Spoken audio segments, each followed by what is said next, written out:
So let's get Kyle Boone in here. He's got his big board and his list of risers and fallers. And Kyle, I want you to start at the top. Why Jaden Ivy ahead of Holmgren and Bencaro, who have been in the mock drafts that I've seen from you guys and others?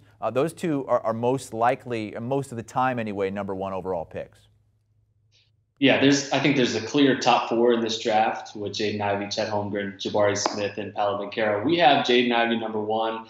And it's in part because of how we project him to the next level. We've seen at Purdue in 2 seasons. He's clearly, I think, the most explosive athlete in this class. He can pressure the rim at will. His shot creation and shot making ability, I think, is going to project to the NBA as a starting lead guard. And that is so valuable, as we've seen in the modern NBA. Defensively, there's absolutely some questions, some concerns.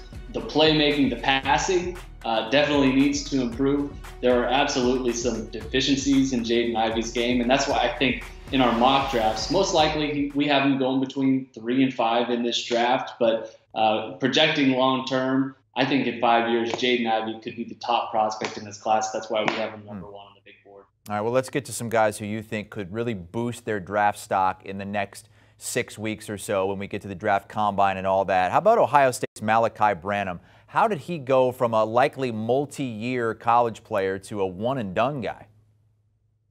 Yeah, this was a guy who was pretty highly recruited coming out of high school, but definitely not in that one-and-done picture. Even to start the year, his first 16 games, he was just okay. Really asserted himself in the second half of the season, shot above 43% from the three-point line, really emerged as one of the preeminent shot makers in this class. And at 6'5", the NBA is always looking for guys who can score it on the wing. Defensively, again, just like Jaden Ivey, there are some questions, there are some concerns. I think that's why he started a little bit slower at Ohio State. And even after the season, he declared and decided, hey, I'm going to leave my options open to coming back to school. But he's 2 toes into the NBA draft process right now. Went from in the 20s on our rankings into the lottery. I think he has a chance to continue to improve. And I think as teams kind of look into the tape and see what he can do on offense, they're going to be really impressed with what they see. Our top 16 guys are all college players, but then we start getting into the G League Ignites, the overtime elite guys, and the international prospects. What does Jaden Harvey need to show at the Combine and over the next month or so that he did not show in that one season in the G League? He was very productive in the G League with G League Ignite. I think that's the thing people need to keep in mind with Jaden Harvey. He's still just a teenager. We're talking about a guy who led G League Ignite in scoring, and this is a team that had several NBA prospects on its roster. Efficiency-wise, I think that's where NBA teams are curious to see if he can improve, because the three-point shot, he can make it, he can create it, he can do all types of things on offense, but efficiency, I think that was absolutely a concern on offense. We're talking about Jaden Harvey, a guy who was ranked as a top 5 prospect only a year ago coming out of high school, ended up going to the G League. I think they'll want to see his shot making, his offense improve.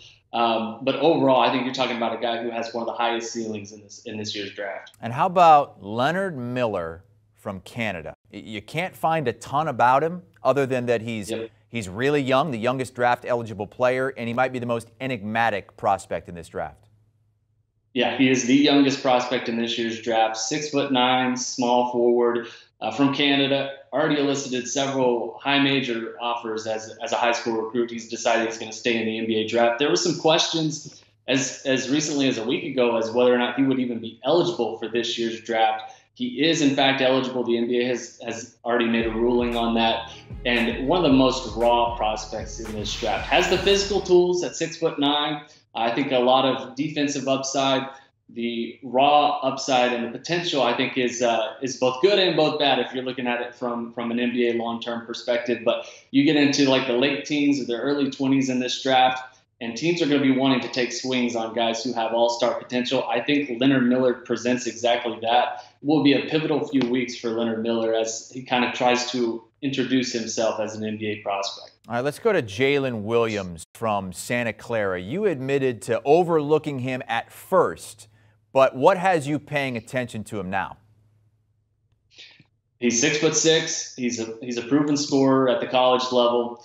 Shot 35% from 3, and the size, the scoring, the skill, all of that I think is going to translate. I overlooked him because one, he's playing at Santa Clara. This is a guy that I did not watch on a nightly basis at the college level, but the athleticism, the size, the scoring, the outside ability on offense, and his ability to create off the bounce, I think is what really separates him as an NBA prospect. I think he's more going to be a depth piece in the NBA, a guy who I think can project as like an off the bench, maybe like a sixth man or someone who I think can create on offense coming off the bench. But offense, we already know in the NBA is so valuable. If you can create on offense, if you can hit shots coming off screens and shooting off the bounce, I think that's really valuable. So Jaylon Williams, for that reason, the guy who's rising up NBA draft boards as the draft approaches. Closing in on the top 50 prospects now. Complete list of 75 at CBSSports.com. E.J. Liddell is on there at number 29.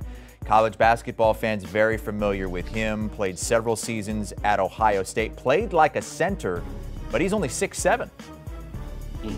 Yeah, and I think that's why people are maybe overlooking him, because he doesn't fit necessarily a neat profile in terms of how he projects and his type of archetype. He's 6'7". He played power forward. He played center, but a guy who can stretch the floor. He's got several years of experience at the college level. And again, I think with the NBA draft, the fact that he's a little bit older, teams may think, okay, well, let's go for someone younger, maybe has more upside. E.J. Liddell is a guy who I think can slide in right away and make an impact for an NBA team. So when you get into the late teens, the early 20s, teams who are contending for a playoff spot or maybe in contending for an NBA championship, E.J. Liddell fits a role that I think as a stretch 4, a stretch 5, a guy who can play small ball lineups is really valuable. A guy I think has clearly solidified himself during this process as a first round recruit. Excuse me. Kyle Boone with us here on CBS Sports HQ. We are 6 weeks exactly to the NBA draft, and we will find out the draft lottery next week on Tuesday. Right now, Jabari Smith is the favorite to go number 1, even money, followed by Chet Holmgren at plus 160, and then Paolo Banchero at plus 400. Jaden Ivy at 20-1, but he right now is our number 1 ranked prospect. Do you want a sports network that delivers everything that matters about the game? The highlights, the picks, the instant analysis, no yelling, no fake debates, no politics. Hit the subscribe button and never miss a moment.